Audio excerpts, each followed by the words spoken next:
Hey, what's going on, people? What's going on, good people? Peace and blessings, beloveds. Peace and blessings, beloveds. Welcome to TrailBlazerz Radio. I am your host, Mr. Frederick Beatty, and y'all see these people that's arrayed in front of me, man. We got Miss Quint Jones, we got Coco Fenton, we got LSG, we got my brother and sis Tony and Kai. We also have Miss Eric and Bree Smith in the building, y'all, and we are about to talk about relationships. Yeah, we're going to talk about that. It's a hard topic, or not necessarily a hard topic, but a topic a lot of people don't want to talk about, but we going to talk about it right here. And like I said, I got some friends with me. I got some powerful friends with me, y'all. So we're going to talk about this thing. We're going to talk about maybe one or two subjects if we even get that far. But I got a funny feeling this is going to be a part 2 and a part 3. But before we even get into any of that, man, first and foremost, thank y'all for tuning in. Continue to like and follow us on all our social media platforms. We're on Facebook. We're on Instagram. We are on YouTube. We got a YouTube channel, man. Please like and subscribe to that channel. It's something that tongue-tied. Take a look at one of our videos. If something resonates with you, do me a favor. Hit the subscribe button. Hit the bell notification so that way you will be notified of anytime we come on and things of that nature. So, with that being said, so let me introduce some people. Let me do some introductions around the room really first, but then we go jump into this subject, man. Like I said, we're talking about relationships. More importantly, we're talking about 3 things: trust, communication, and intimacy. All three are important things. Now, there's other things that make a good relationship, a good healthy relationship too, but we're going to focus on those 3 things for the time right now. So, introductions first and foremost. Like I said, I'm Frederick Beatty. In the middle of your screen is Miss LSG, also known as Tay Harris Gooden. Got Quint Jones over here to the right or to the left, if you're wherever you're watching. Eric and Bree Smith on the bottom left, if you guys are watching. Tony and Kai to the center, and also my sis Coco Fenton. So let's get into this, y'all. So first and foremost, how's everybody doing this Wednesday evening? Doing good, sir. Doing great. Yeah. No complaints. No complaints. Excellent. So, where to start? Which subject do I want to talk about first? Well, let's start with that word that starts with a T. It ends with a T. Trust. And I'll go first, and then anybody can hop in at any time. So this ain't raise your hand if you're sure or anything like that. But how I look at trust. Trust is kind of like one of the most important factors in any relationship. To me, that's like the foundation of it. That's the wooden foundation of it. That's where everything is built upon. If you don't have that, you really don't have a building. You really don't have anything to build upon.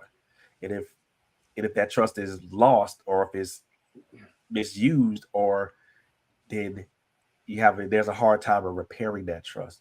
So I'm gonna start with Eric and Bree. So how do y'all feel about that particular statement, what do you do? How do you fix trust when it's broken?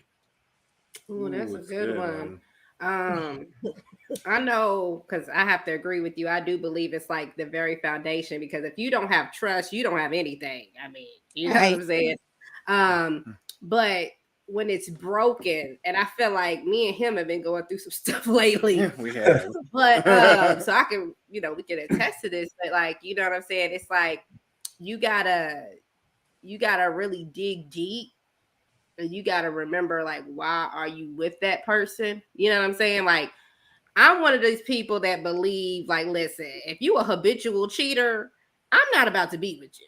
You know what I'm saying? Right. Or if you're doing something that's very, very disrespectful, you see what I'm saying? But if you make a mistake or something, like, I'm not gonna just write you off type of thing.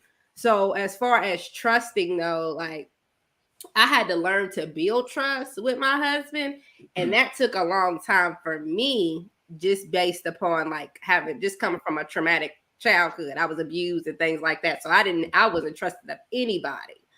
And then going through therapy, I kind of learned skills on being like, okay, let me be more open and express my feelings and things like that. So I trust him a lot more now than I did originally in my relation when we first got together. But like I said, lately, We've been a little rocky, but not a whole lot. But like I said, I always come back to the center of like, why are we together? I know we're together for a purpose. We're here for a reason. And ultimately we put our trust in the Lord. So absolutely. That's what we're gonna stick to and stick to our vows. So that's yeah. Okay, so how I would define trust in a relationship is knowing that not just your partner can be there for you, but knowing that you can be there for them, especially in like tough times. Though, and our trust, and as my wife just spoke about trusting in, like we trust in the God the Father, like our Creator, at all times, and it's just about knowing how to navigate, rocky, things. Like I know we can both attest to that, learning how to navigate the rocky things. So having that trust where you can not just, rely on your partner in tough times, but even relying on, God the Father, so you can be like, okay, like I trust this person, that you put with me, Lord.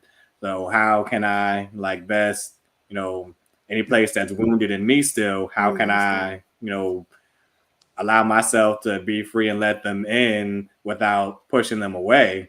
So trust is keeping them, close to you, just as you would keep God close to you. I love that right there. I mean, I do. Tony, I know y'all got something for that. Don't be quiet there. I'll go because we know Tony's long-winded. So. No, but going with like what Bree said, we know Tony likes to talk. He loves to talk, but he has good points when he do talk. But I think when you've come from, like Bree was saying, and a background where you've been through some things, you've gone through some things, whether in your childhood or childhood on up. For me, it was just all the way up until I met him. From abuse as a child to abusive relationships, and not really looking for me, it was looking for things in the partner that I should have already had established in me.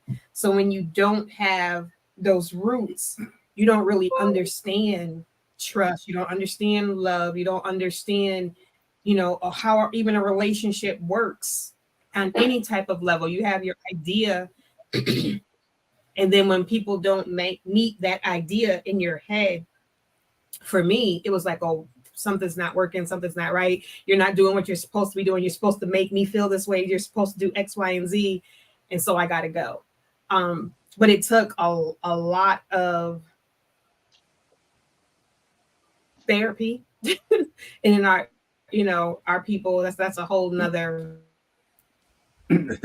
topic of discussion, but like there's nothing wrong with therapy. We definitely need therapy to get to the root of problems, because you can't you're broken and you've gone through all of these things. How can you trust your own judgment, especially when history says, well, I've got all these broken relationships and I've got all these broke, so there maybe there's something wrong with me. I can't trust my own judgment, so how can I trust this next person that I'm going to get with to do all of these things? But yeah.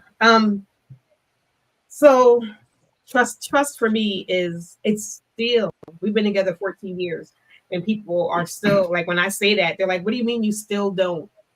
Because I'm still healing. You know what I mean? I'm still a work in progress, and you have to be able to trust someone for me is knowing that whether you're in my face or not, I trust you to be the same person that you would when I'm in front of you. So, people, I trust you as far as I can see you. If you only can trust them when you can see them, that's not trust. Them people going to the store, I got to go with him. She going to the doctors, I got to go with her. Like, why y'all got to be together all the time? Because y'all don't trust each other apart from each other. So with Tony, he knows I'm the people, his boys want to take him out, go. Because what I look like, I got to have, you can't go to the club. You can't go out with your friends. I can't go. Like, no, go do you. Have fun. Because I have to trust that when he's out in that environment, he's still going to remember he's my husband.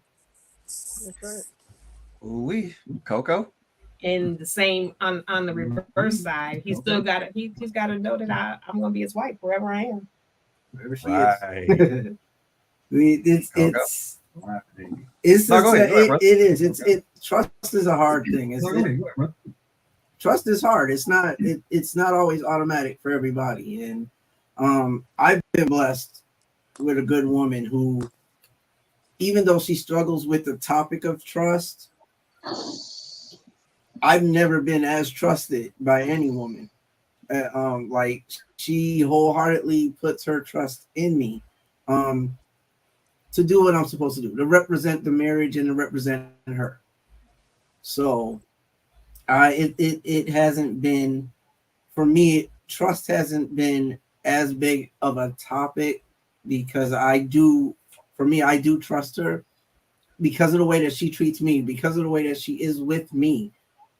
I know I can trust her. I know her mind, which is what a lot of people don't look at when they get into relationships. They don't take the time to get to know who it is they're in a relationship with. Really? They don't get that chance or take that opportunity to break it down and say, okay, what am I looking for, and where are we headed in this relationship? What are our parameters, or what is it that we want to achieve? Where I fell short with the trust, because trust isn't just a physical thing. We tend to, when we talk trust, we normally talk about, well, I can't trust her to go out and be around this guy or that guy. But trust also comes in with what you're dealing with as a couple. Like, I recently, like Eric and Bree were saying that, they've had a rocky moment going on. And we were the same way. And people that know us would never have known that we were going through, because you have to be able to trust your partner to have your heart protected as well, not just with the cheating, and it could be a matter of things. And they could be relying on you and needing you to show them something. Her heart is in my care. My job is to protect her heart. So if I do anything that's off keel, if I speak wrong to her, if I come with attitude, which is what my issue was. Like, I wake up and there would be days where I'd be mad at the world. Now, I'm not verbally abusive to her. I don't call my queen out of her name. Never that. I don't, we don't have bad physical battles. We don't do none of that. That's not happening here. And I'm not out there cheating. But I wasn't protecting her feelings, because, see, I'm the type of guy, I get upset and then I'm off to the corner somewhere. I'm doing my own thing. I kill him with silence. And it's not that I intentionally do that, but that's what I did with her. I'd be upset and it's all over me. It doesn't need to come out my mouth, and it never does. But that I'm upset. And I'd wake up mad at the world, and she would have to bear that. So it became well, Tony's on his way home. Let's make sure everything's copacetic, because we don't want him mad. Right. And that wasn't protecting her heart. And when she literally broke it down to tell me that, it hurt me to the core, because I'm like, I never wanted her to have to walk on eggshells. She trusted me with her heart. And in some regards, I failed her in that prospect. So I had to go back, reinvent me, not just for her, but I didn't like what I was seeing when it was brought to me. So I'm like, okay, I need to fix this. I need to fix me. Even if it's not for her, I need to fix me. It benefits her, but I need to fix me. And that trust, it's a broad spectrum. It's not just about, him going out and hanging with some female and cheating, or she going out collecting numbers from dudes. Trust is a whole, it's a bigger topic than that. You have to be able to trust in different areas, because there's that dependability. She's depending on me, I'm dependent on her. It's a heart issue. At the same time, we're not negating the cheating thing. But I'm saying it does go deeper than just the cheating thing, because we haven't had that issue. We've had other issues, and trust is huge, very huge. So would y'all agree with this statement that I'm about to make? So would y'all believe that trust is more than just physical proximity? It's also emotional proximity. Yes. And it's like that because this is the Most thing. definitely. The biggest thing that you have to think about when it comes down to trust is this. My grandfather used to say that trust is like a car with no gas. If you don't have it, you ain't going nowhere. And then at the end of the day, trust is not just about you cheating with somebody. Trust is, can I trust you with me? Mm-hmm. Right? And so at the end of the day is if I can trust you Say with it, me, say it. then I can trust you, right? That means no matter what I do, you got me covered.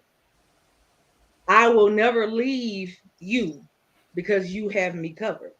So when it comes down to trust, my husband can go out and do whatever he wants. He can make me as mad as all could get out. It will never leave my lips why he made me mad. Ooh, Because that's I cover him. You catch what I'm saying? That's So good. you got a lot of people that have issues in their marriages. Why? Because they do not cover one another. Ooh. As soon as they get mad at each other, it comes out and we got to vent. We want to talk about it. So we want to vent. And when you vent to the wrong people. And so instead of it being amongst you where it should be in the first place, it goes elsewhere, and that's how other people get involved in your marriage, right? Yep. So one of the biggest issues is, can I trust you with me? Once you know that you can trust yourself with your spouse, then all is good. No matter what happens inside your household, all is good. Why? Because he covers you, she covers you, God covers you both. So at the end of the day, he has to be head, because this is the thing. The Bible tells us that love covers a multitude of sins, right? Yep. And so no matter what goes on in your house, the love of you two have to cover what happens in your house. So trust is a big thing, yes, but it's not just about cheating. It's about, can you cover me? And That's good. And I Come on, love Q. that statement that she just made. Love that. Can you cover me? That's It's awesome, so and important. that's perfect. Yes, it's so important to be able to cover your mate. And I look at it like this. I don't have trust issues. I trust you to be who you are. If you're going to go out there and cheat, you are a cheater. So I trust you to go out there and cheat. If you're going to lie, I trust you to go out there and lie. If you're going to steal, I trust you to go out there and steal. If I entrusted you with my heart, I expect you to represent me, to protect me, to allow me to walk in security with you, because I trusted you with this. I trusted that you had enough God in you to represent me at all times. Right. So that brings stability to your relationship. I don't have trust issues. I trust you to be exactly who you are. It's an action word, just like love is an action. Right there. Word. Yes. That's it. That's it. And I think the reason I said that it's more than just a physical proximity, it's also emotional, because I think when we talk about trust, there are emotions that are brought into that. One of those emotions is anger or disappointment. The more common one, at least in my experience, is disappointment. Mm-hmm. You know, But see, that's the thing though, Fred. You cannot be led by your emotions. When Exactly. you are led by your emotions, it's always going to be something. Why? Because your emotions will steer you wrong every time. But when you are led by the truth, it's different. Because you can't expect somebody to give you something they do not have the capacity to give. And so at the end of the day, you can sit here and say, you know what? I just like Quint just said, I expect you to be who you are. Yes, I do. But with that, because I know who you are, I can't be disappointed. Exactly. And I can't compare every relationship to my past relationship. That's not fair to the new person that you're with. If this is your individual and you went through something in your past, why would you bring their insecurities, your insecurities into your new relationship? So you walked into a new relationship broken, And now that you walked in that relationship broken, you expecting that new person to build you up. No, you're broken. 9 times out of 10, you found a broken person, and a broken person and a broken person equals a broken person. It does not equal a whole person. Right. Doesn't. And I can't. We don't teach enough about healing ourselves. Right. Right. We don't talk enough about healing ourselves. We can't be fixers though. Nope. We got to stop trying to be fixers. At the end of the day, you get with people and you feel like I can fix you. How can I fix you when I came in broke, you came in broke, we broke together, and we both trying to get our life together. So I can't fix you either. At the end of the day, women, I love all the ladies on the screen, but we do not have the power to make a man change. Say that. A man has to want to change on his own. And so at the end of the day, you could be one of the reasons why he chooses to change, but we do not have the power to make a man change. Mhm. And that's vice versa too. That goes there. That goes the other I way. was just about to. I was just Vice gonna. versa. That goes in Vice versa. I was just gonna speak on that because when we first got together, like, you know, I'm not gonna lie. I mean, I thought I was together. You know what I'm saying? And I was praying, I was asking for my husband. I said, Lord, release my husband. I'm ready. Because on the outside, I look fine. You know what I'm saying? But when we got into that thing, it was like, nah, baby girl. The Lord had to show me. It was like he opened up a spiritual mirror and was like, you see all that ugliness? You got all that trauma. And you bringing this onto this man right here. Yes. And you expect him to function in that? Like, no. And he had to break me and be like, no, you're going to get healing.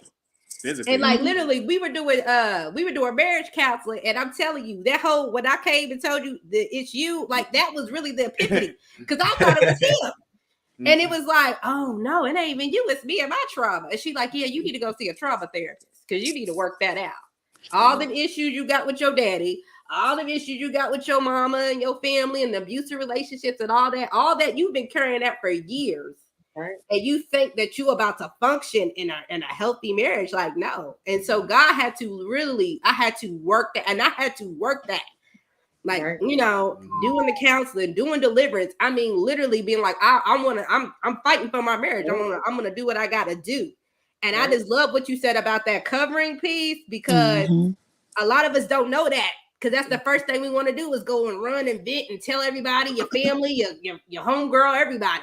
Your sister, and instead of being like, listen, what we got going on, this is what we got going on. Right. You know what I'm saying? Pray. Y'all Always just pray. pray. Just pray for us. Don't pray nothing negative. But see what happens you know what with I'm that. What happens with that as well that I discovered is when you go and you vent to these people, especially if they're your boy, they're your girls, they take the emotion that you got while you're talking to them and they run with that. So now if you go, you tell your best friend, and I know you told your best friend knows our situation. Now your best friend's feeling some kind of way about me. By the time we done solved our stuff, she's still feeling some kind of way about me. So now there's a relationship that's tense that was fine until we decided to share the business from the inside. And my thing is, I don't have a problem with people. I don't have a problem with people not knowing my business. If they see, like a lot of people, they look at Tasha and I, they're like, you guys are a power couple. You guys are this, you guys are that. You guys work great together, you know. And Tasha and I had a conversation. It's like, yeah, but we're not always as tight as that. And it's a misgiving to them. In my head, I'm like, we're giving them hope. If they see the good in us and they see what our relationship is what it can be for them, then they may strive for that. They're not going to feel hopeless and be like, well, every time I talk to somebody, they're going through something. Our relationship's even worth it. They are worth it. You just have to put the work in. And I don't have a problem with them seeing the beautiful side of a relationship. I mean, there's nothing wrong with it. They don't need to know the business. They don't need to know what you're dealing with. And then they base their relationship on, or what their expectations are on what they're seeing from us, and all they're seeing is negative. It doesn't work like that. So I'd rather not vent to people and put my stuff out there on Facebook and everywhere else. I don't want to do that. That's not what I do, because I don't feel that it's a positive type of move to make. And people don't have to know everything. And then even with the people that you do choose to talk to, because we don't always vent to each other, we do have select people that we do talk to, but making sure that those people are going to keep it real with you. Like, I don't need no yes person in my ear, like, you know what he did? And they be like, yeah, girl, you need to leave him. Yeah, he's stupid. Like, nah, I don't need none of that. If I'm wrong, I need you to tell me I'm wrong. Those are the type of people, if you go and vent to somebody, make sure it's somebody who's going to hold you accountable. Like, Kai, nah, sis, no, you was wrong. The way you handled that situation, you was 100% wrong. That wasn't cool. You know what I mean? Like, you need those type of people, not them.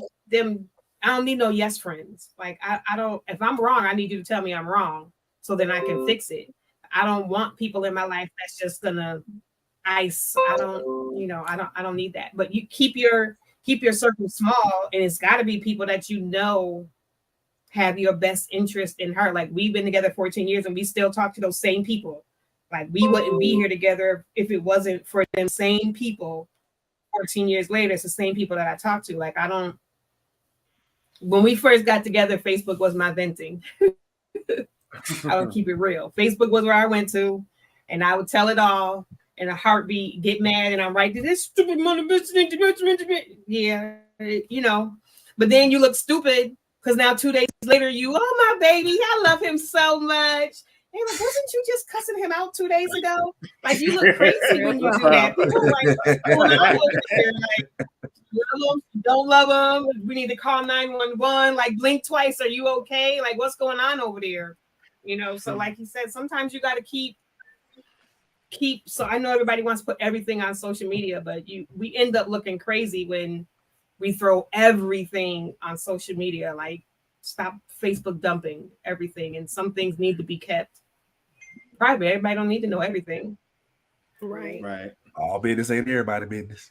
Right. And you got to be careful too, is that you have to have sound counsel when it comes down to marriage issues. Mm-hmm. If it's not sound counsel, we ain't gonna have no counsel. The counsel gonna come from the Lord himself. Okay. So it's just one of those things where if it ain't sound counsel, that's the reason why. And not saying that I don't have single friends, because I do, but I don't deal with my single friends a lot, right? And because a lot of them they don't know nothing about a marriage relationship, so I can't talk to you about marriage, right? I can't have this conversation with you. Why? Because you ain't been there, done that yet. So there's no conversation for us to have. And at the same time, if we go out, I act like I'm married. So at the end of the day, I'm not a married woman trying to live a single life. You know what I mean? And so I've been around a lot of different women who do that when they go out with their homegirls or whatever. When you go out, you act like you ain't got no husband at home. I can't do that. That's not me. I can't function that way. Because when I go home, I love to see that chocolate man that belonged to me. I don't know about that. You know what I mean? So that's one of the things that a lot of people don't get. You have to find reasons of your why that y'all choose to be together every day. I find a new reason to fall in love with him every single day. But he gives me reasons. You catch what I'm trying to say? And so it's just like so many different people. If people don't tell you the truth about marriage, am I telling you that it's peaches and cream? No, because that would be no. That would be a lie, and the truth wouldn't be nowhere near that statement. No, it's not peaches and cream. But let me tell you something. Your marriage is what you make it. What you put in it is what you will get out of it, and all of that good stuff. So at the end of the day, it's about what you're giving it. You got to ask yourself, what are you feeding your marriage? And at the end of the day, that's it. And you got to realize that everything that you do plants a seed. it plants a seed. So if you're planting negativity, you dumping everything on Facebook, 9 times out of 10, no so-called friends on Facebook want your man or want your woman. So as soon as they see you acting up, that's their reason to slither in. You gave them an open door. So they saying, yeah, girl, go ahead, leave him. And they sliding up under him. Yeah. Listen, you Gotta gotta be be careful. careful. Yeah. Looking for a reason. Yeah, I've seen it. Trust me, I've seen it before. And see that That's why that you don't really tell everybody your business. Mm-hmm. Okay, your No. best friends be the ones.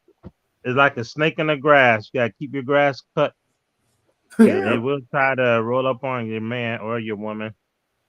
But I Yeah. always believe that with a married Yeah. couple, should always hang with married couples to build your relationship up with your, not saying kick your old friends to the curb, but sometimes we have to think what's more important: keeping my marriage, my woman happy, my man happy, or keep hanging out with my single friends.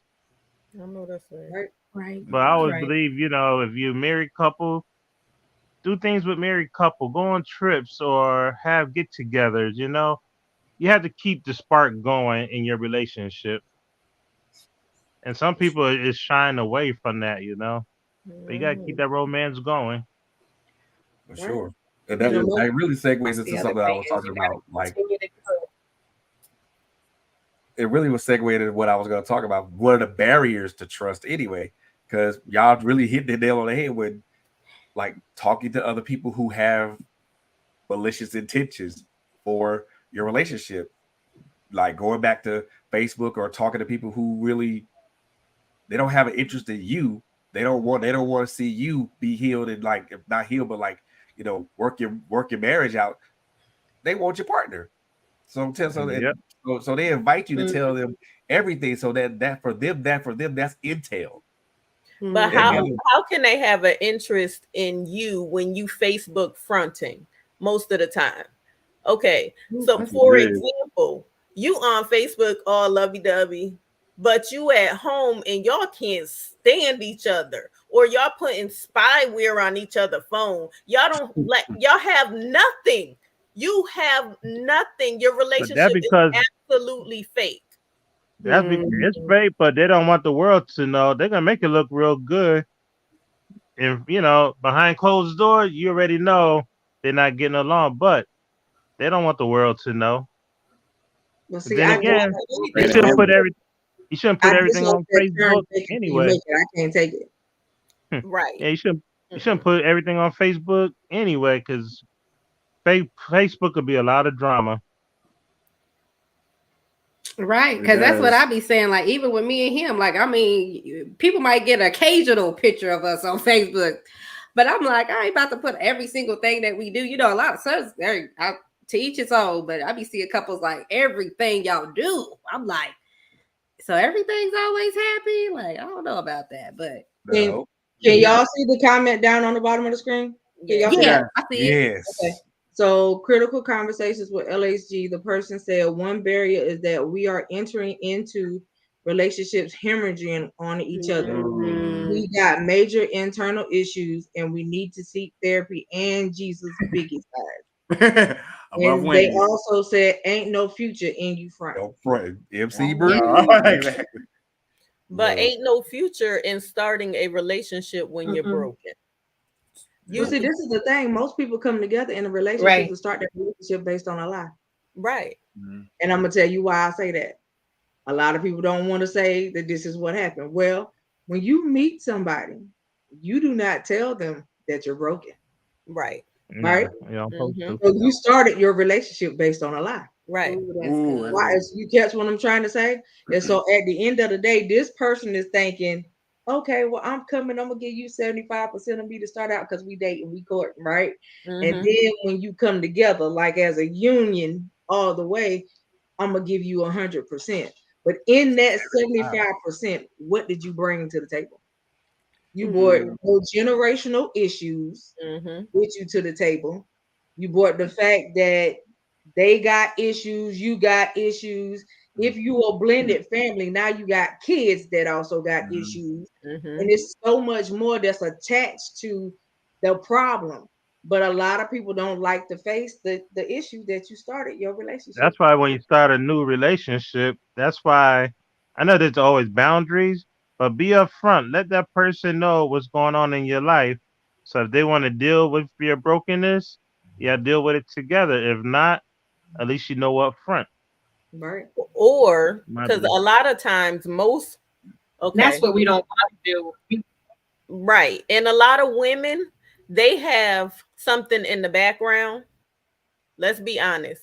They have something in the background that they're looking at that pushed them out of their current relationship because they was having issues with their relationship. So they end up talking to this other person before the relationship even ended. 'Cause they always think the grass is greener on the other side when it's not. Exactly. Well, see, I have a question for the You couple. still gotta So cut this it. is my question for the couples, right? And you guys take turns answering it. If you would have told one another, because y'all together now, I'm sure y'all been together for quite a while. I know Tony and Key have been together for 14 years. How long have y'all been together, Eric and Bree? We've only been together Together 5, married 3. Married 3. Okay. Okay. So this is my question. If from the start you would have told them the real you, everything about you, do you still feel like y'all would have got married? You know what? If I can be honest, and I'm real, Go ahead. I'm real talk. So when I first met him, and I had told this, is what I told God. I said, if you want me to marry somebody, I got to tell them the truth. And so I told him a lot of my baggage, like this is my issues. But on his end, I remember I had to pray, and I said, God, I don't want to be glass-eyed. Reveal to me what's going on. And I knew something was off. I said, something ain't right here, and I ain't that type of person. Right. So when I found out, because it's crazy, because the Lord ended up telling me that he was my husband. He's like, it's the man I chose for you. So I was like, okay, let me stop talking to everybody I'm talking to and just deal with him. Because you said it, I'm gonna go by what you tell me. And when I found out, like he had, like for instance, autism, I ain't gonna lie, that wasn't in my plans. I was jobbing with nobody with autism. I'm just being real. I was, you know what I'm saying? I was like, God, this ain't what you showed me. I'm supposed to be doing X, Y, Z. How's that fit into the plans? But ultimately, I mean, I'm glad now because I know it's for a bigger purpose. But then, like, I was just like, no, you know what I mean? And dealing with even some other stuff that I do, I was kind of like, I ain't feeling that. Even though I got my own baggage, I'm like, girl, you done told this man everything, and you sit here. You go look at him and say, you ain't gonna say his package. You messed up. But, you know, we selfish. You know, human beings can be selfish. So that's just me. Yeah. Go ahead. What about you, Eric? If and I listened to her too, but like if I were to tell her everything that was wrong, like about me that I still need to work on, my biggest thing for me was knowing that I had a disability, if I was going to be accepted by her. And, you know, this is, you know, very true and honest. Like I remember one time, I think we had a phone conversation, and, you know, at the time we were at different places, like living wise. And I remember we had like a full blown conversation, and I was just, you know, like she just accepted me for who I am, because like in the past, like I didn't have great luck with dates. I'm just gonna be honest with you. And she was the only one that was willing to take an interest in, you know, somebody like myself. And I literally broke down crying because I thought, man, she really loves and accepts me for who I am. And if I told her everything, like it would made me uncomfortable. I know that would have scared her more too. But it took us some trials and tribulations throughout our first year of marriage to learn like some hard truths about each other. And I'm not gonna lie, there are times where we wanted to run away and be like, no, God, like she ain't for me, or she would be thinking like, this man ain't for me, I'm about to go. Like, why'd you put both of us together right here? But you know, the Lord had to draw us back, be like, nah. And like he literally told me one time, like, hey, you need to go back home, that's your wife. Or she would be like, or I know he would tell you like, hey, that's your husband. And, you know, God be like, yep, this is why you need to be together. But yeah, I'm telling you, if it was not for the Lord, because exactly. that for real, like, even in this season, like where we've been going through things, like the Lord was like, you can't look at him. I need you to remember your vow to me. You made a vow to me. And I'm like, okay, you win. And I just have to, you know what I'm saying? You just got to accept that. That's where we at, though. I understand that everybody's there, but yeah. All right. And you, Tony? Don't think too hard about it, bro. I'm messing with you, dog. I'm messing with you. I'm trying to look back. I'm trying to look back at the beginning of the relationship. Because we had a history before the relationship. So the relationship brought in something different. And I feel like we were at least 97% open with each other. Like, she put everything on the floor. She really did. I can't say that I was shocked by anything major. Like, there might have been little things here and there that were inside of things that didn't really affect our relationship or didn't affect what we were doing. At least it didn't feel that way. But she was very open. She's a very open person. So the stuff that she told me, for most people, that would have probably made them run, because it's like, whoa, you way too open. But she was very open and very honest about her feelings and her past and what she's gone through and what she's looking for, what she needs. She was determined to have that better life, and she knew she couldn't do it without being open and honest. And I gave her everything that I thought I would need her to have. Like, I didn't purposely try to hide anything out there. I did try to let her know about my baggage. I let her know what was going on. I let her know how I felt about things that were going on inside of my life. We tried to keep it there. We really did, because we both had an understanding that we can't go forward if we don't know what's going on with the other person. We needed to know. And we also needed to know what direction the other one wanted to go in. So she was very adamant about, look, I'm not going to be your playmate for like years on end.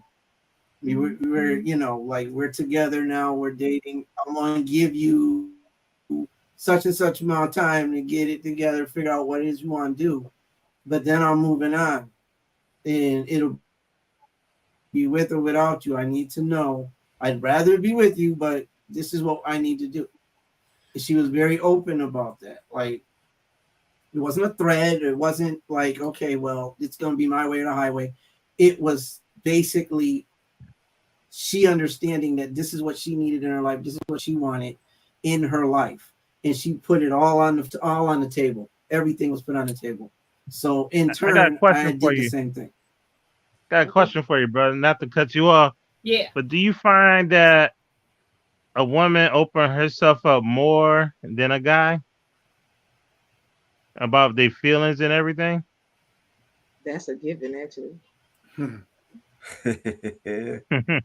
I can speak for my relationship. I love the fact that she was open. I did. I love the fact that she was, because I've had plenty of women in my life that weren't open. They brought baggage and they didn't even unload any of it. Like, they left it. They came in the house but left their luggage in the trunk. Like, so didn't know what they had going on.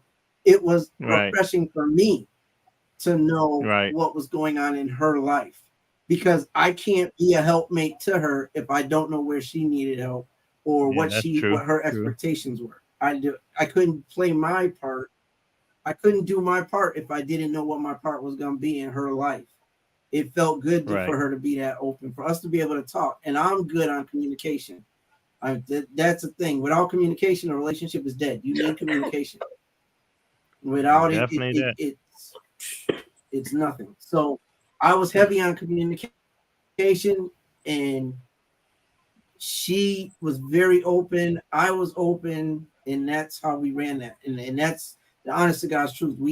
Communication's always been our thing, and we still are learning how to properly communicate. And it's gotten so much better than it ever was, because I used to be afraid to communicate with her. Like, I didn't want to lose the best thing I had in my life. So feeling certain ways, I would hide those feelings inside. Again, I'm that guy that gets up in the morning and I'm upset, but I don't say anything. because it's like Yeah, I me didn't too. want to. I felt that was protecting her in some weird way. I thought that was protecting her. I don't need to tell you what I'm stressed about. I don't need to tell Right. you what I'm mad about. Or if I talk to you about this, we're gonna end up fighting, and I don't want to do that. So I'm not gonna converse on how I'm feeling.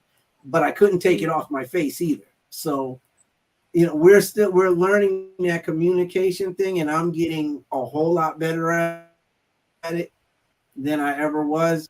But communication's always been a thing. It has to be. Oh, your thought, Eric. Keep going, Tony. Go ahead, Yeah, Eric. you know. Yeah, but I can just listening to you, Tony. I can identify with that myself because that's how it was early on with us. Like we did not know how to communicate at all, and any triggering things, like we didn't know what things triggered us at the time. Like anything that would trigger us, it was like walking on eggshells with each other. It's like, oh, if I mention this to him, or if I mention this to her, then we're gonna argue, we're gonna blow up, and we'd be breaking stuff or anything like that. Cussing each other out. Yeah, it like exactly. So- And like I can identify with you, Tony, because I was there like early on in our marriage, and once we did our therapy, not just couples therapy, but we had to do our individual therapy too. Like I went through CBT therapy, and once we did the techniques that our therapists were teaching, it just made our relationship better. And even accessing ourselves individually, just having that honest communication and knowing how to communicate with each other, it really set us free. And that's when we did our deliverance about a year ago too. And it set a lot of baggage that we were carrying, like all that has been dropped since. So let me ask this question, because we as women, we are supposed to protect our men just like they protect us. So now that you have gone through your therapy and all that good stuff, do you feel like you can trust her with your hurts, your insecurities, your anger, all that good stuff? Do you feel like you could trust her, or do you feel like they disregard your feelings? For me, I'm learning to let her in more with when I'm feeling, angry, or when I'm feeling like I'm not worth anything. And what she'll do is, and I love how you do this, babe.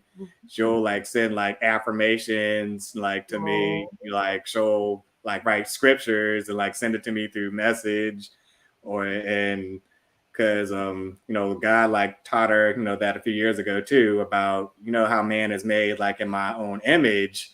So your husband, he's like you, made in my own image, and man likes it when like you praise him, but not as an idol, but like give him accolades.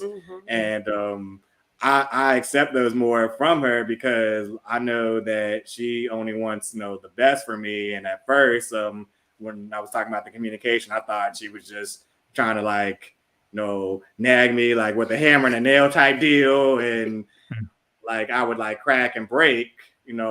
I first took it that way, but once we learned how to communicate, it's like, okay, like she only wants the best for me. And I'm learning to like even my hurts, and when I'm feeling down, like letting her in more on that, and not keeping it to myself, because as men, that's a hard thing that we have to do, and just swallow up our pride in. And then I want to add one thing to that, just also to knowing where his 100 is. So like if I know his 100 is here, then I know I need to stop. Like if I feel like I'm egging him on, or I'm doing anything that's gonna get him to that level, it's like, okay, you need to stop. And what the Lord has taught me is, when you feel like you about to argue, or you about to go to that level, you need to walk away. You need to pray to me, come to me about it. I'll address him. And so I've learned that. Like that's my secret. I'm like, okay, I ain't got it. You know what? You fine. I'll just talk to the Lord about it, and He'll deal with you. I don't have to do. But same with him. Vice versa. Just like today, the Lord was telling me something that was like, you are a wife. You go submit. I'm like, all right, you're right. But see, it takes that. You know what I'm saying? Like I said, but He's our foundation. So I'm like, I'm just trying to learn to be a godly wife, and like, all right, let me just do it this way. Even though I wasn't taught that way, I was taught completely opposite. Listen, Just learning to do that. You know? Yeah. My mama was crazy. You know what I'm saying? It's hard to learn. My mama and daddy was crazy. You know. So. All right, Miss I King. was gonna say that it's hard to come into relationship with a certain mindset when we didn't have that growing up. When some of us come from dysfunctional families, or arguing and fighting and yelling and screaming, and maybe different play daddies, you know what I mean, and all of this stuff. And then as females or as daughters and sons, that affects us differently when we go out, and now we become husbands and wives, taking that's baggage already. Our home life is our first baggage, whether it was good or not. That becomes stuff that we take. And then our friends' houses, when we go to our friends' house, how do their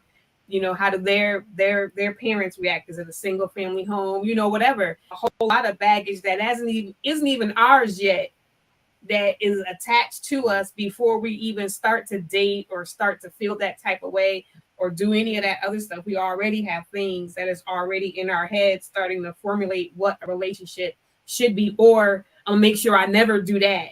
And then we try to do anything, anytime. I know for me, anytime anything began to look like my daddy, I had to run. Like, nope, you raised your voice, I can't talk to you. No, I think you was gonna hit me, so nope, I can't do this. Or or as much as I tried to run away, I found myself in the exact same situation. So it just becomes, that, I don't know, that kind of back and forth. But when one of the biggest things I've learned, because I grew up in a home that had a lot of domestic violence, I never wanted to be a byproduct of my relationship. Now, I ended up in 2 marriages. First one, it was a lot of verbal, emotional, mental abuse, just what I did not want to deal with, but I dealt with it. Second one, he was an addict. Taking all of that, what I have learned is never to let a third party interfere in your marriage or relationship. Third parties can be anything: money, other people, kids, whatever that is. If it's not pertaining to us, that other stuff, we can't be in disagreement over. And we need to be able to come together and talk, because 9 times out of 10, my temper and your temper is not going to work. And I don't want a bunch of clashing and fighting. If we're adults, we should be able to talk like adults. Because other than that, you might as well. I don't want it. I've seen it coming up too much. So don't yell at me, because it does something to me. So it brings a whole nother side. Don't mush my head, because you might see a whole nother person. Y'all see Quint. Y'all didn't see a Quintus. A Quintus don't got no home training. So y'all don't want to bring her out. A wise man said to me, listen, if you work on making me happy and I work on making you happy, then we don't got nothing to worry about. You don't have to worry about our anger coming out, because we're not comfortable in the relationship.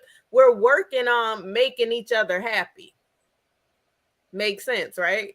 Right. And if God is the head, then hey, we ain't comfortable. God's the head. I could submit to my king the way I'm supposed to. He can be the man that he's supposed to be to me, and we good. I ain't saying it ain't gonna be no issues, but it'll be a bond that can't be broken. Right. Amen. And that bond is important. And everything that you just said, I liked when you mentioned the different interfering factors.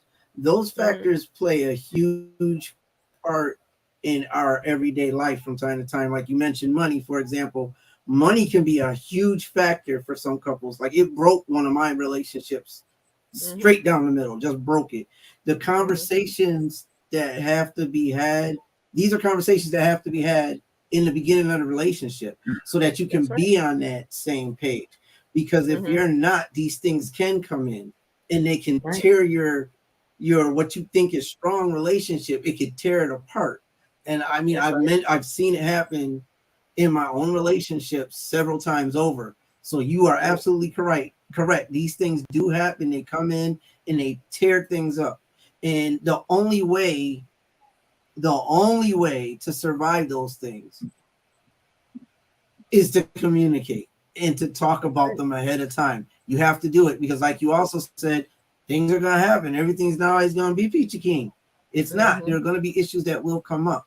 That's fine and dandy. But at the end of the day, communication is everything. And one of the questions I wanted to ask y'all, there's a lot of women on this board. It's been said that women think differently from men.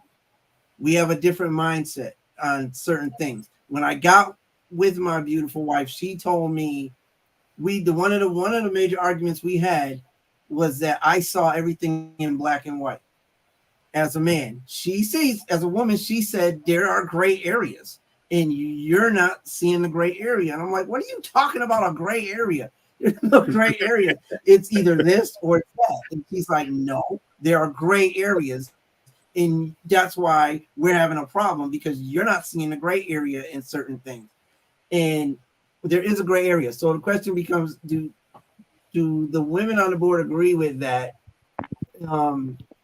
That women see the gray area and some men don't see a gray area. We tend to see things in black and white. Is there a difference in our thought process? I don't call it the gray area factor, but yes, I'm one of those people. I see everything in the full spectrum, right? So I'm one of them. Everything I do, I have to look at the bigger picture of the whole situation. Every decision you make has a reaction. And so whatever decisions we make, there's going to be a consequence behind it, whether it's good or bad. So what I do is I'm one of them that I try to assess the consequence, right? And so I'm like, okay, well, if we make this decision and it's wrong, this is what we got to deal with later on down the line. But if we don't do certain things, this is also what we got to deal with right now. So you have to weigh the options of certain things when you talk about certain areas like finances. That's important to talk about from the get-go.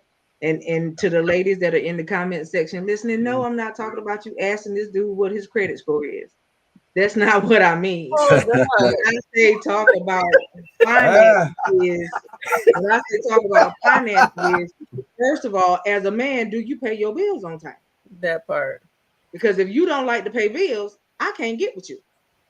Okay, because that means I got to pay them, and you gonna sit back looking at me like, no, we're not doing that.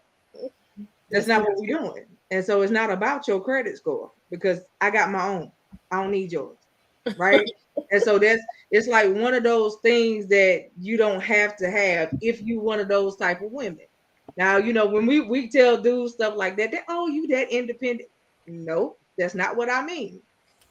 You came to me as an addition, right? That means if I already had what I had before I got with you, baby, you are a addition, not a subtraction. You don't come here to take away. You come to add on to what I want. And so at the end of the day, that's the biggest thing right there. A lot of people don't look at that, and they don't assess that part. We are additions. That's what we are when we get together. We are additions. We add on and we be fruitful and we multiply. That's what we finna do. We finna multiply. And so at the end of the day, we're not subtracting nothing. The only thing we subtracting is negativity. Look, and the word tells you, he who findeth the wife findeth a good thing and obtaineth favor. Don't forget that your wife is your favor. She prays for you. She sees things further than what you can see. And sometimes she stroke your ego and she'll make you think that you had that idea and let you go ahead with it.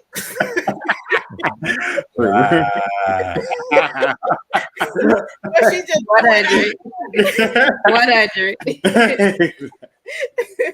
So, that woman, she is your backbone. She keeps you strong. She like Coco says, she makes you fruitful and she multiplies. You bring home the bacon, she gonna throw it in the pan, she gonna cook it up, she gonna make sure you got more than enough. It might be some leftover. That piece of bacon might make 2 meals, baby. She is that woman. And you gotta realize what you have. If you don't know what you have, you mess up your favor. And baby, and messing up your favor. Yeah, that's where, like you were saying, where we don't keep it real from the beginning. Everybody puts on fronts when they're first getting to know each other. We always want to put our best foot forward. We're gonna look our best every single time. He gonna look his best, take you to the best, but within doing all of that, we're putting on the facade. We're not talking about the important stuff. Like, I wish we could go back to the days when I was younger and we called it talking to each other. Like, oh, I'm talking to so-and-so. It meant we were dating, but talking meant we were talking. We were getting to know each other, and they don't do that anymore. Like, you lead a club and that's my boyfriend. You don't even know his last name. You don't know where he lives. You don't know anything. You got 20 kids at home. You don't know nothing. But he cute and he bought you a drink, so that's my man now. Like, what in the world? Like, the whole drink. Everybody has said as time progresses, the real person comes out. And now us ladies feel like we stuck. Because now we done invested our time, our emotions into this person, and we just gonna love him enough to get him to change to be the man that I thought he was, and and it's crazy. We got to get back to put all your cards on the table. Like, maybe not the first date, maybe the first date you size them up a little bit, but why waste time? I don't want to love your potential. But listen, did you catch what she said though?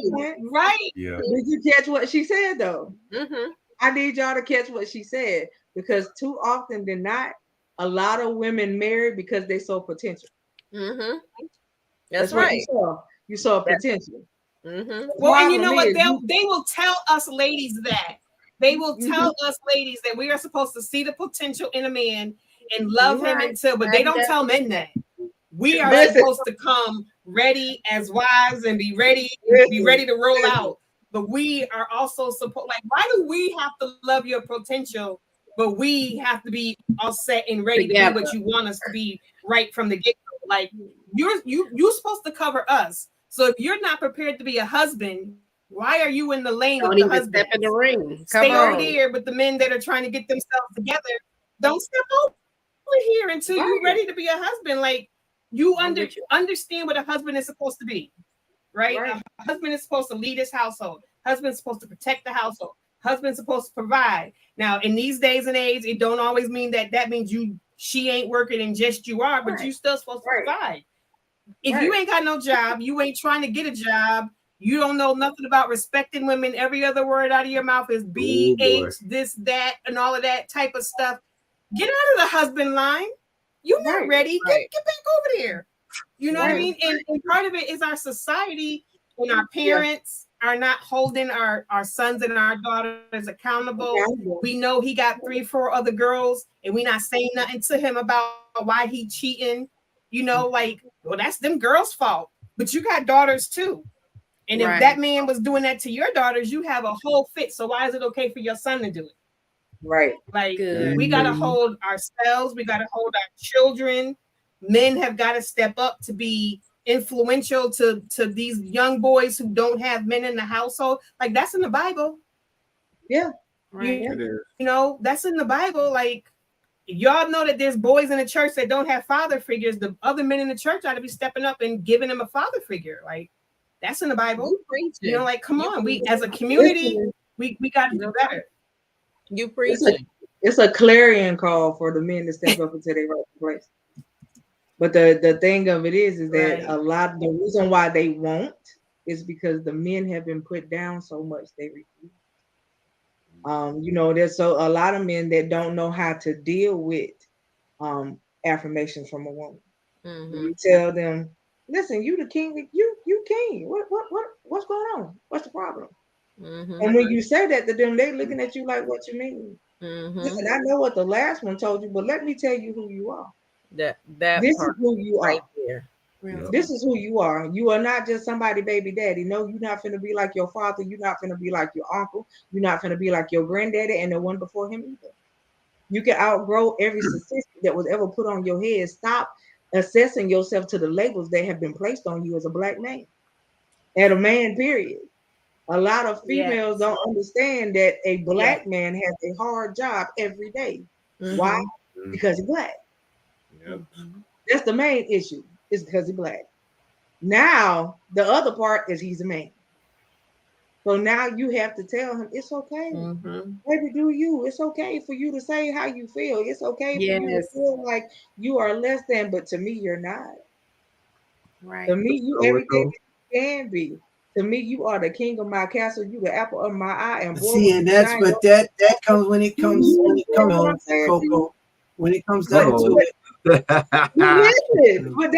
what I'm saying. This, though, like another aspect.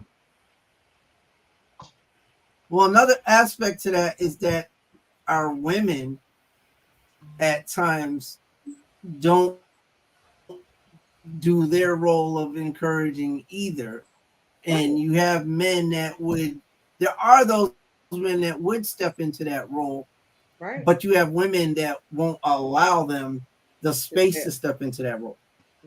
And I gotta be honest with it. Like, there are men who are out there and they do what they gotta do, but when it's time to say, correct, little Johnny,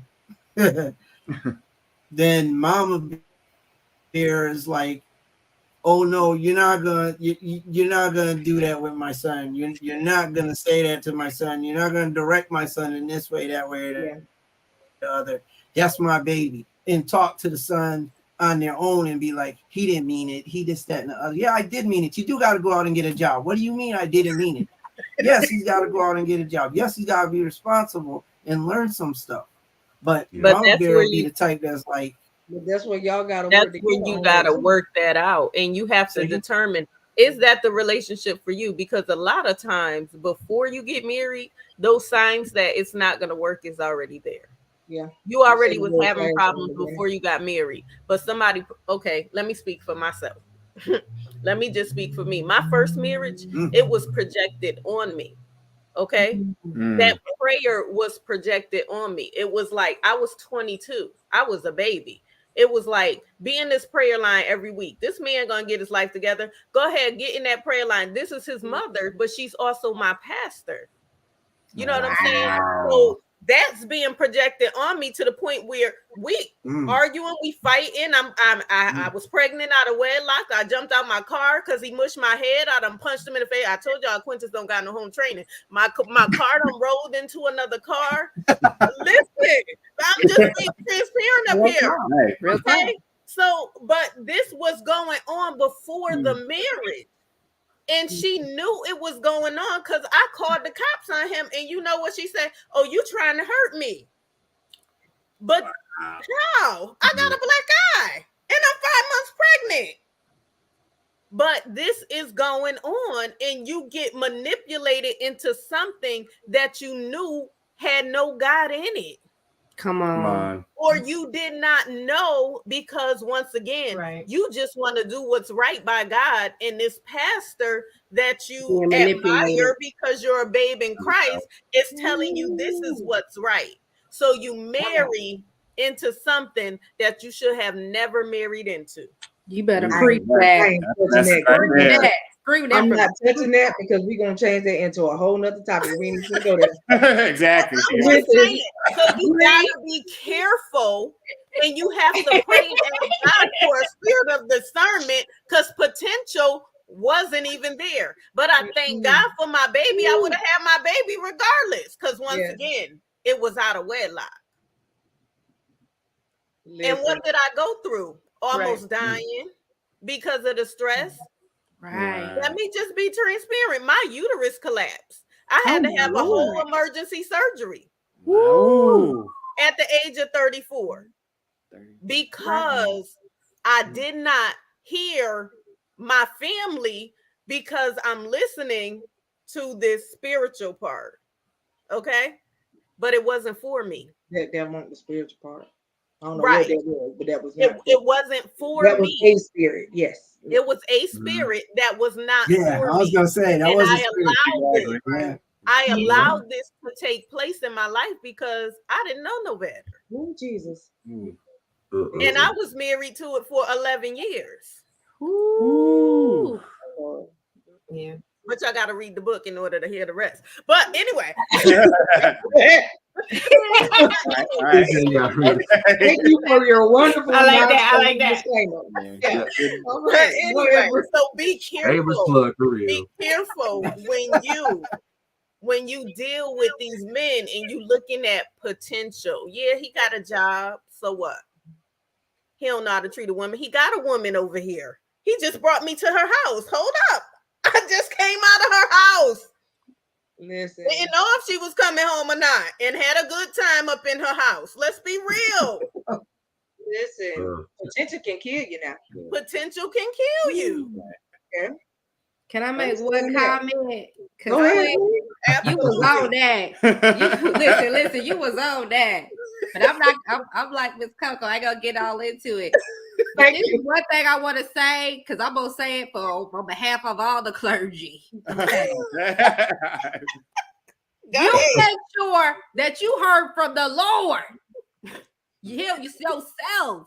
I don't care how discerning these people can be. Remember, there is wolves in sheep's clothing. I don't care how much they tell you that they are pastor, prophet, teacher, evangelist, apostle, bishop, deacon, whatever.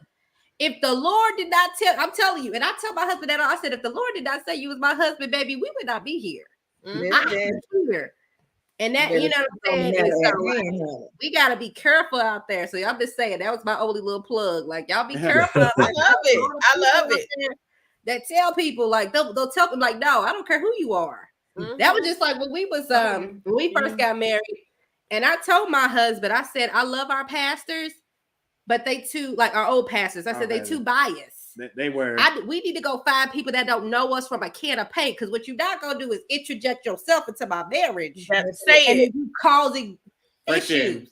Yes, Right. you're my pastor, you're my leader, and I'll submit to you, but what we got going on, that's between me and him. That ain't got between what y'all got going on. Mhm.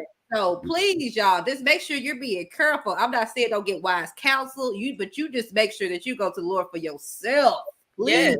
And Okay, stop direction. chasing the next best prophet, because the next best prophet is bringing you what the Lord already told you, a confirmation. So if the Lord didn't tell you this, okay, then 9 times out of 10, that ain't it. The problem, Quinn, is you overlook the prophet in your house. That part, the Bible. And a lot of us don't have relationships with him, so we wouldn't even know if he was talking to us or not. That part. Right. And then on top of that, if you don't, and Tony and I gone back and forth with we both come from religious families and deep in the church, and I've had my issues with church. I have an issue with religion.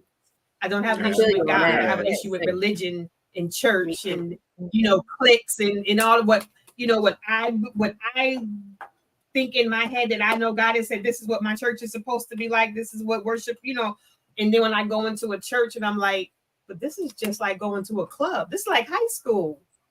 Like they're the teacher and all the cliques. You got the popular people, you got the people everybody shuns, and like this is not what church God is supposed to feel like. So we go, we don't go, we go, we don't go, we go, we don't go. But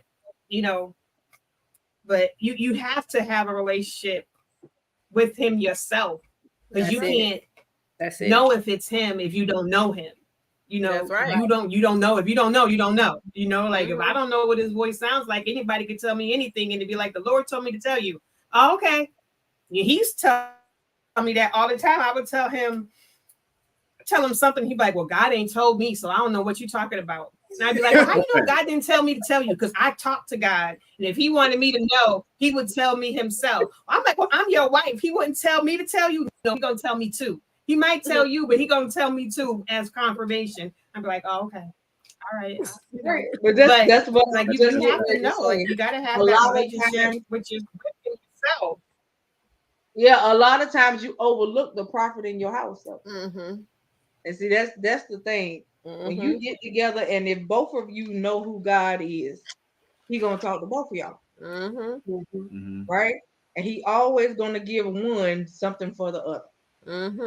Why? So you guys can cover each other. That's right. So don't look outside your house. Just like I tell my husband all the time, my husband ain't in the church like that. Woo, but when the man speak, when he speak, he be on it though. And I mean, when I say on it, he be in the vein all the time. So at the end of the day, I know when he say certain stuff, it's not really him saying it. I was like, okay, I got you. I hear you. All right, Lord. What's the next move to make? Okay, you know, and that's what I do. And it's the same thing with him. You know, he's watched me do what I have to do in ministry to the point where he don't say, you know, he don't jump in and be like, he sit back and be like, okay, while you doing what you got to do, I got to cover you because you're doing your work. Right. And so that's one of the biggest things. Like at the end of the day, the covering part. I mean, that's it. I love that piece. Emphasize on that enough. The covering part is what's important. Amen. At the end of the day, because I promise you, Tony, can nobody cover Key like you cover Key? Key can't nobody else cover Tony like you cover him. Why? Because that's y'all stuff. That's right. Everybody know y'all stuff like y'all know y'all stuff. Right. And when you bring other people into it, they add on stuff that ain't there.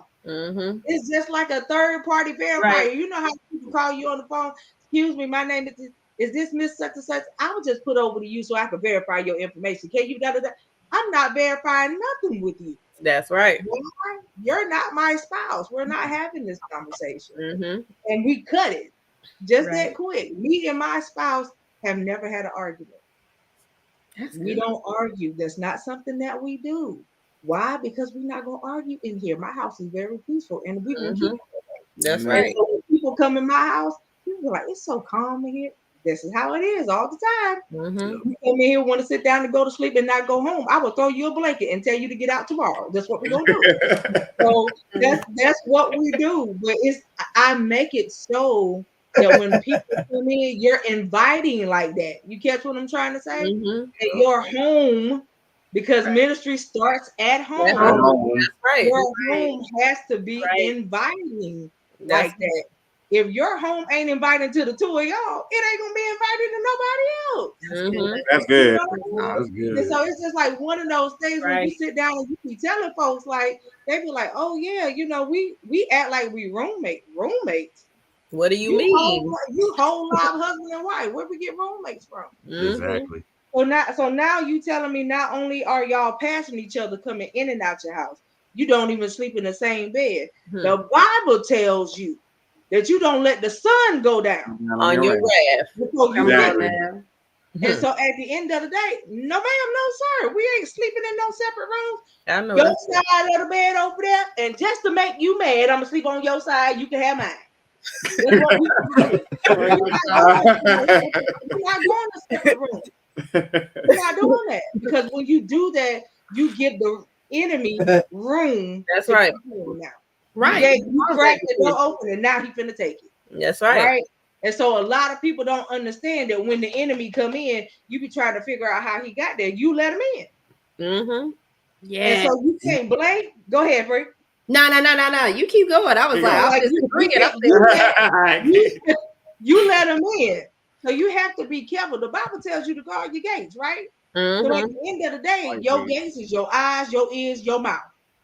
Right? And even your hands, because you can't touch everything. So when you allow everything to come in the gate, everybody can't be touching you. You can't accept things from everybody. That's not how that works. When you hear stuff, it's the negative stuff that keep people bound. That's right.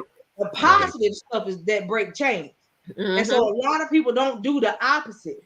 I'm not going to keep you bound, baby. Baby, I will encourage you so much that I will get on your everlasting nerves. That's right. What we're not going to do is we're not going to stay bound like that.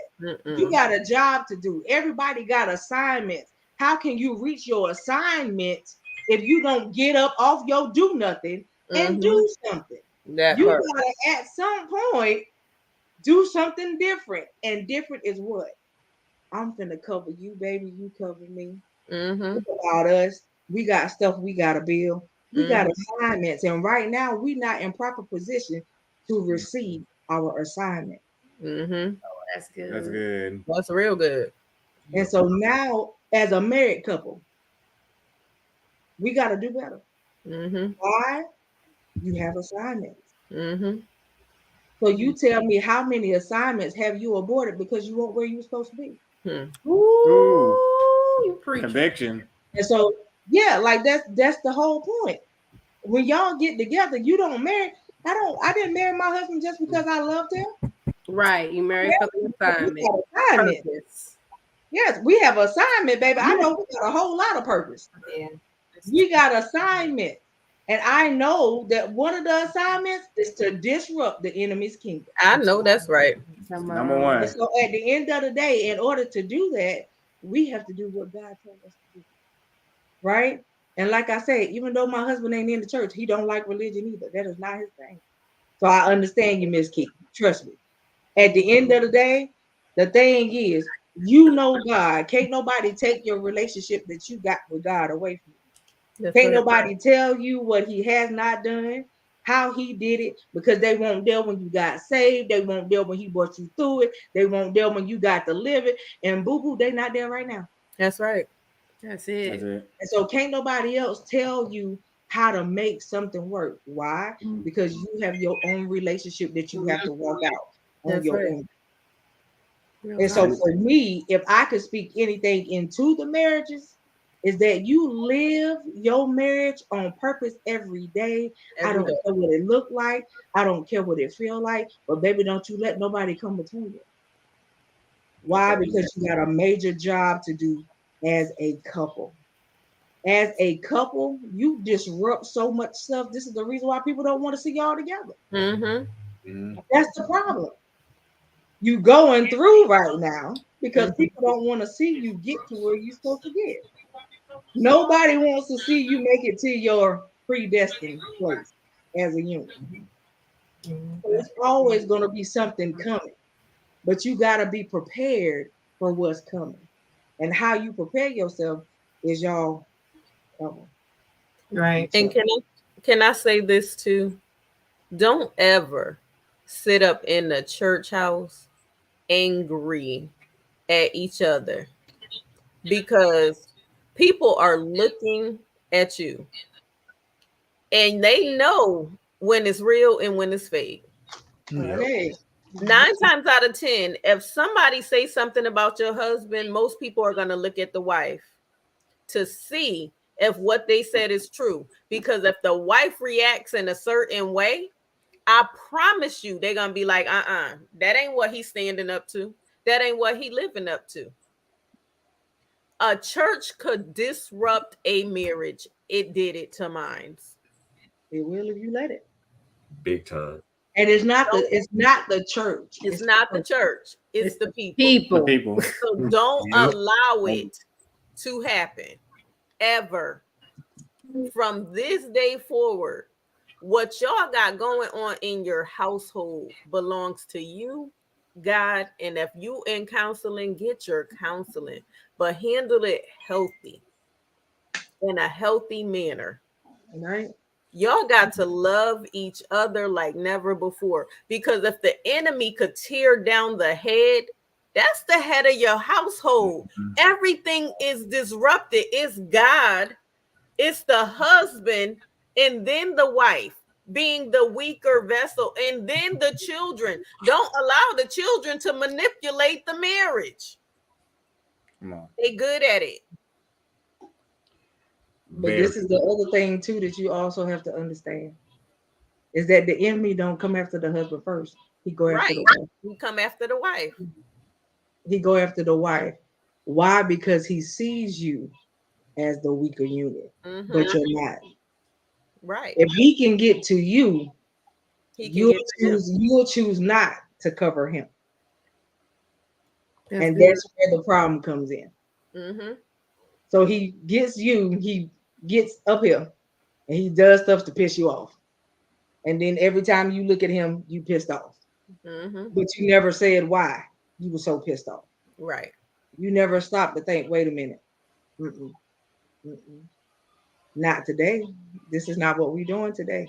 And sometimes you got to stop and you got to do that gut check so that you can stop and turn around and do the enemy check too. Mm-hmm. You know, the enemy tried. Like, oh yeah, not today, boo-boo. I need you to try something different. You know, and he don't come with nothing different. He got the same face. He just uses a different person. That's right. Right? And so that's it. He got the same face. He got the same MO. You know, nothing changes. He just uses different people to get to you. Mm-hmm. That's it. And so you have to understand what he's doing. Like, I promise you, I don't know y'all on the bottom of my screen, but I speak life into your marriage. Right. I speak health, longevity, wealth, prosperity. And when I say prosperity, I don't just mean finances. I mean as the total totality. Totality. And that bites my buttons with people in church. When you hear prosperity, everybody think about money. That's right. Maybe what happened to the rest of it? I need y'all to have good health. I need y'all to have wealth. I need y'all to be all right at the end of the day. That's the main thing, is because if you ain't got good health, you can't do what you called to do. Stuff. And so I speak life into your marriage. I speak that you live the abundant life that he called and he said that y'all could walk it. Amen. I receive it. We receive it. See? And here go the enemy. The devil is a liar. Tony and Keith Froze, they said they audio was going in and out while they was talking about. Yeah. The devil is a liar. But listen, another thing is, don't ever leave your house angry. Okay? Don't get in your car and drive. On the YouTube. Don't ever. Wait. What's going on? Somebody said on the YouTube. Okay. Don't get in your car and drive. Okay. Don't get in your car and drive.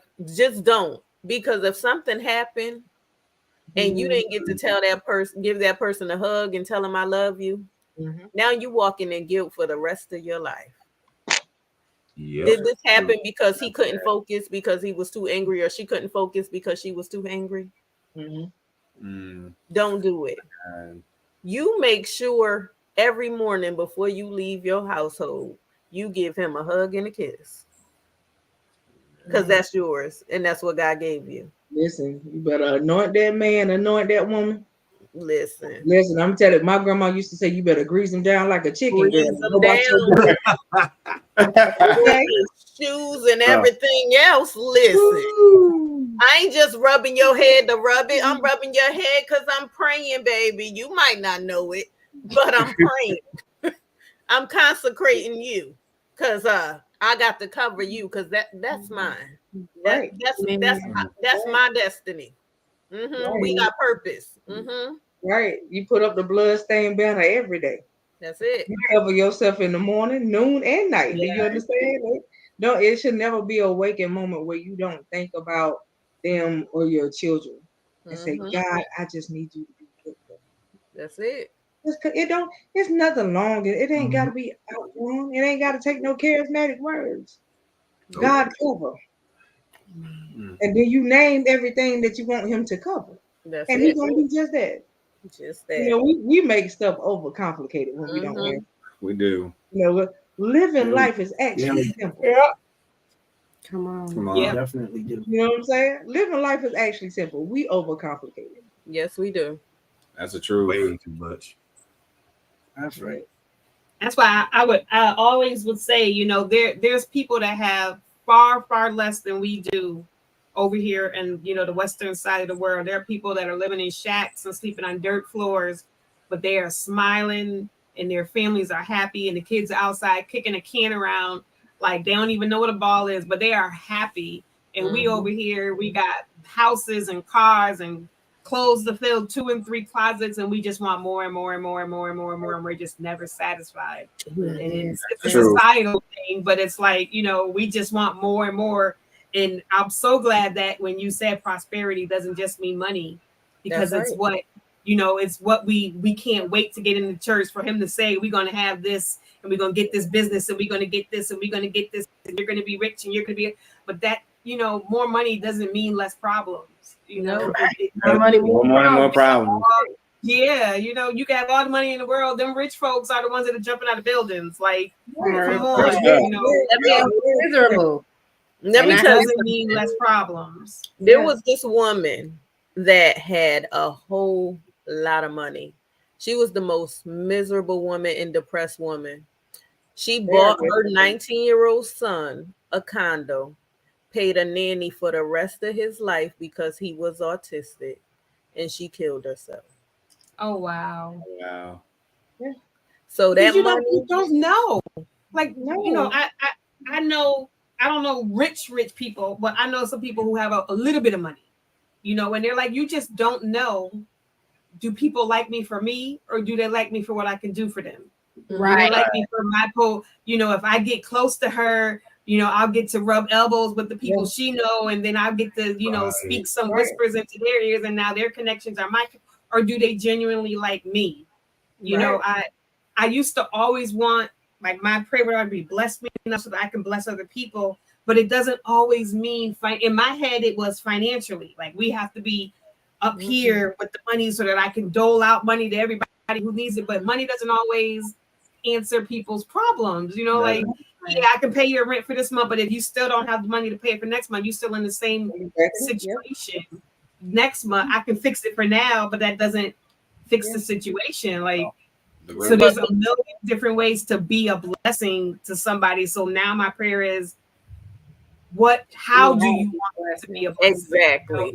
The gift that you gave me, if this is how I'm supposed to bless people, then help me to nurture this to be the blessing. Maybe that'll turn into money, maybe that won't turn into money, but as long as I can bless other people's lives, then that should be what should make me happy, that I was able to make somebody. To me, it's like, if I just make somebody smile, because we don't even smile like that anymore. Like, people don't smile, people don't say hi to each other, people aren't friendly with each other, so it's like, if I can just make you feel good for 5 minutes, if I fluff your hair up a little bit, put some lip gloss on, you like, girl, like, yes, you made my day.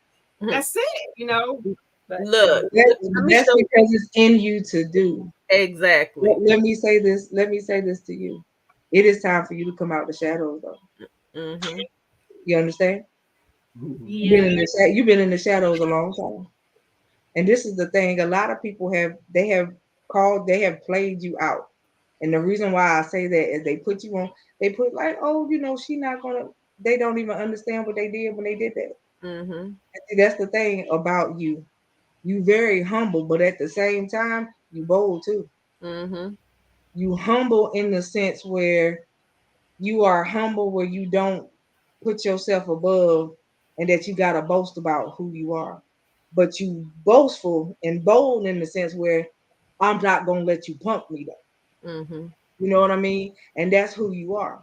You are a lot, right? You an onion. You got a whole lot of layers to you. People don't understand. They haven't even got to all of the layers that they need to get to. They just got the top part. They haven't seen all of Keith. They don't know everything that you possess and everything that you can do. But the thing of it is he gave you ideas and dreams to use. You got to put them out, because if you don't, you're going to leave with them. And that wouldn't be good. And you confident in what you do. Somebody needs what you have. And he's gonna make you're a resource tower, because you know a lot of people. And you have the capabilities of getting people stuff that they need. You're a resource tower. Use that and do what he told you to do. Coco, get out my head. So Listen, I got to be obedient at all times. So leave me be. I was getting ready to say, you confident in what you do and you have a plethora of information. For example, you a lot like my sister Coco. Coco, I had a ministry for years, since 2006. And normally I'll be like, Coco, go ahead, do this. She know what I want to do. But she's a plethora of information. She has so many resources. So she said, no, This is what I need you to do. And this is how I need you to do it. So if you can teach the person how to do it, you're blessing them because they're never going to have to come back to you concerning it. And they can show somebody else, which would then benefit them because now they have their business as well as you got your business. So you done sowed a seed into somebody. You bought them groceries. Or you started that communication center, you gave them some jobs, so now they got finances coming in. Or you taught them how to start their own center. You are the resource. You just need to open it up. You confident in everything that you do, and you know you're good at it because God gives it to you. See, I don't know where you see confidence. I don't know where you see it's down there somewhere. You that one that you'll second guess it all the time. You gotta stop second guessing it. Say that He again. gave it to you. I said you're the one that you second guess it all the time. You gotta stop second guessing it. Yeah. Stop second guessing. Yeah. Stop second guessing who you are. You know who you are. Just walk in it. Because you can't be nobody but Key. So just walk in it. Fearfully and wonderfully made. Just walk in it. Yes, ma'am. And Mr. Tony, I don't know what you do. I don't know what you do business-wise, but there's something the Lord told you to do and you ain't done it yet. Oh. Yeah. See, this is what happens when these two come up on here. I move out the way. Listen, I'm obedient. I gotta be. So I'm telling you, way. You know what I'm talking about. Get it done. You got a deadline. Get it done. Okay, now I didn't know I had a deadline. Got a deadline. Get it done. I didn't know I had a deadline. Okay. Get it done. I get it done. Get it done. Get it done. And Miss Bree. Yes.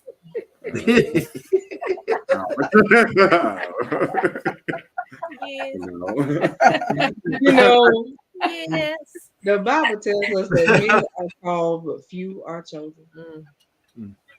And you've been chosen, man. Minister Bree. At the end of the day, you know, people have tried to tell you who you were all your life, and they were wrong. But who you are in Him, you got to walk in who she is. Right? Amen. True. He has called you to be a mouthpiece for Him. So don't worry about what people say. Don't worry about how they look at you. Do what He told you to do. And do it in the manner that He tells you to do it. Why? It's His instruction. You can never go wrong with His instruction. Right? Yes. And let me tell you something. You and Key, you know, y'all got some money-making hands. Right? So there's no lack. There's no lack. Every day when y'all get up and you look at your hands, tell yourself there's no lack. No lack. He gave me everything that I need. So there's no lack. Yes. Everything that y'all need for each other's household, there's no lack. Right. There's no lack because you got it. You know, y'all have stifled each other, right? And I say that because of the fact of not walking in who you are. So you're not stifled anymore. Y'all have got to go and do the work. You know, the Bible tells us faith without works is what? Dead. Right? And so you sit back and you say, God, I need you. I want you to do. And He's like, okay, I heard you, but I gave you to you. I put it in your hand. I told you what to do. You ain't done it. Right. So now I need you to go do it. Everything you need is right there. It is. It's right there with each other. The wealth foundation is sitting in your house. Mhm. It's not outside your four doors. It's in your house. But it's meant for you guys to take it and blossom it outside of the home. Yep. And let me tell you something, Mr. Eric. Your disability does not define you, sir. Sure don't. It does not define you, honey. At the end of the day, you are a man of God, and don't you tell yourself different. You are a man with a whole lot of potential. And there's a whole lot in you that the world is waiting to see. You got books in you to write, sir. I've been told. Okay. Yeah. You got books in you to write, sir, and you need to get them out. You need to tell somebody about your life story because you got a story to tell. And this is stuff that people don't know. And at the end of the day, your story is going to bless somebody else. Yep. God has ordained both marriages on this screen for a reason. And so you need to understand what y'all working with together as a unit. Man. When I tell you it's a blessing to see. That's why I keep smiling, because I like what I see. At the end of the day, like I told you, I always see the bigger picture. But my eyes always see in the spirit realm at all times. And so I like what I see. And I can't wait to hear updates. I'll be waiting to hear updates from everybody. Because I've been waiting to see it. I'm waiting to see websites go up. I'm waiting to hear, oh, I got a speaking engagement. I'm waiting for all of it. Because I like to support folks. So as I said, I speak life into you. Now live the life that was chosen and meant for you to live. Together. Amen. Look, that was the closing sermon and the benediction. Together. Right. Closing sermon and the benediction. Amen. We can all say amen and we can all go home. Amen. Amen. We receive it. I tell y'all, I don't know about anybody else, but I've literally enjoyed this conversation, man. And we need to get to the other two things I was talking about. So we definitely gonna have to do a part 2 and a part 3. I mean, if y'all are willing and able to do so. Definitely. Yeah. That's definitely. Yeah, definitely. You know, as always, Quinn and Coco, man, y'all come in here, y'all just shut the whole place down. Everybody falling out on the floor. So I mean, that's Coco. But when y'all come back with y'all testimonies, Minister Bree, okay? I told you I'm waiting for updates. I told you. Yes. You come back with your business. Your nonprofit. Go ahead and start it. Yeah, I'm waiting for Key to say she started her foundation. I'm waiting for the hubby to say he did what he was supposed to do. I'm waiting for Miss Bree to step on out and do what she called to do. I'm waiting for her to wreck house in somebody's church. Well, you know what? It's funny you said that because I am having my first conference this week. Not this the following weekend. Yes, ma'am. Yes, ma'am. Yes, ma'am. Go ahead. That's what I'm talking about. I'm waiting for it. And you, Mr. Eric, I'm waiting to read your book, sir. Yes. It's not that book for years. He looking at me like, girl, I'm like, you go write it. Just get started. That's all. Just get started. Well, if he needs help editing and formatting, I got you. All right, amen. Look at God. I got you. There you go. See, when these two come up here, they shut the whole place down, and they everybody fell out on the floor. They falling out. So I don't gotta do much. Just say we're dismissed. All right. So look here, y'all. This was a great conversation, and I truly enjoyed it, man. Special thanks to Eric and Bree Smith Tony and Kai, man, look, y'all know I love y'all, man. I appreciate y'all, taking time out of a Wednesday. Everybody taking the time out of a Wednesday evening to come up and talk to her and to just talk to our listening audience, man. I appreciate that, man. Coco and Quinn, y'all know how I feel about y'all. So that's why when y'all do it, I move out the way. I'll let y'all have it. I'll move out the way. So with that being said, y'all, first, like my sis Coco always says, man, we love y'all to life, but we also love y'all to live. Live every day on purpose and make it count. Make it count. Yes, live. Make sure that make sure that it counts for something and not just anything. Yes. Yes. So, All right. man, look here. We love y'all to life. We love y'all to live it. Like I said, and like I always say, man, number one, take care of each other. Number two, be good to each other. And number three, we already know that it's a crazy world out here, man. So please, y'all be safe out there, man. We love y'all. Yes. And we'll see y'all again soon. See y'all later. I'll Bye, everybody. Y'all. Bye. Night. Good night.